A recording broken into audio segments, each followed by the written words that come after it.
Yeah, you can do it over there. What? Can't be over here. You want to hear over there.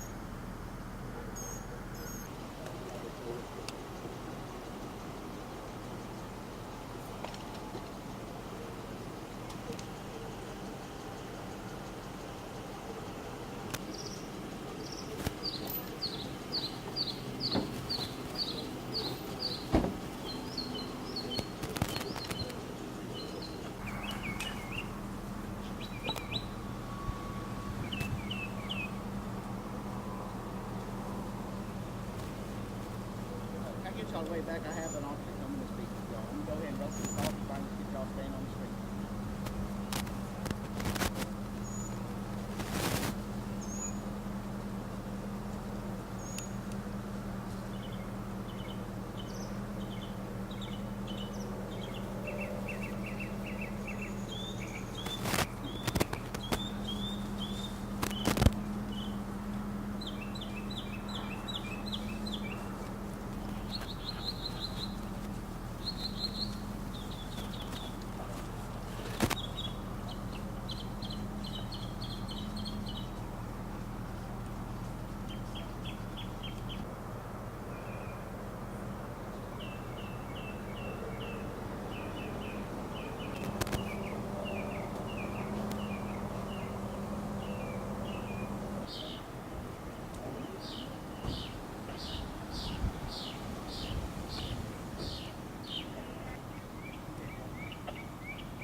Hold on.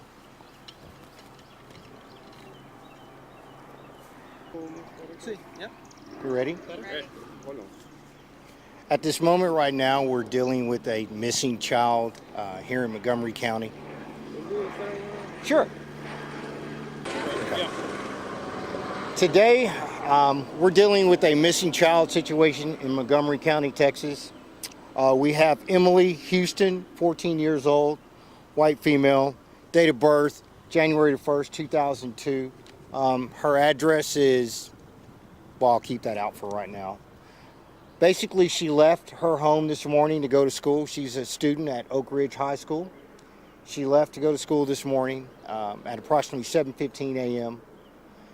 Approximately between 8:25 and 8:50, we received a call from the school. Their parents received a call from the school that Emily had not made it to school. The parents began looking around the neighborhood. Right now, they've been unsuccessful in finding their daughter. There's been an initial part of the investigation. We may have someone involved in her abduction. We're not sure at the moment. It's real early into the investigation, but we may have that situation, and we'll have information later down the road. But that's where we're at right now. Her name is Emily Houston. She's 14 years old, and please get that photo out if you can as soon as possible. Contact numbers for DPS will be 936-524-4159. 936-524-4159. If anyone knows of any information pertaining to Emily, we greatly appreciate it. Thank you. Talk to us about the drill. Okay. About the drill, where we're at on the drill stage is we actually have a young female who has not made it to school today. We have notified their school to notify the parents, who the parents know that they could possibly be involved in a drill. There's a number of people who really don't know. They just know they may get a phone call. So these people have got a phone call and they know that their daughter is now part of the drill. We have several officers, law enforcement agencies, first responders, dispatchers, all involved in this drill. It has already, it's an emotional task when you're doing it. It's very, very detailed. You can't leave any stone unturned, and you've got to talk and look at everyone and everything.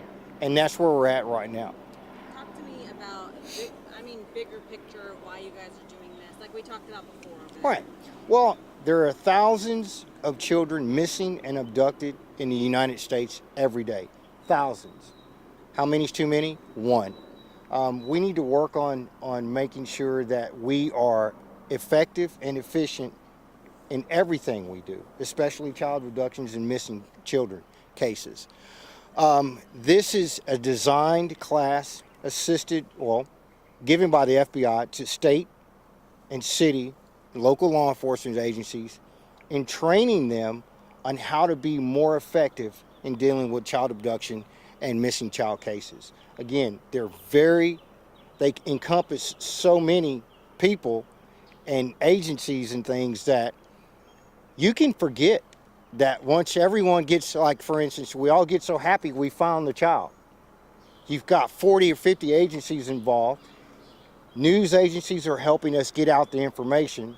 And now we've got the child and we're returning them back, and we haven't made that one simple phone call or to let everyone that's involved know, hey, we found him.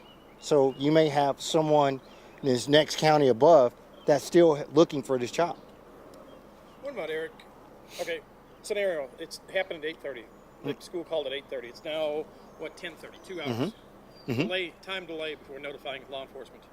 Time delay, let's say she went to school at 7:15, unit 2726 stepped out at approximately, then the 8:25 to 8:50 is when the school principal notified the parents.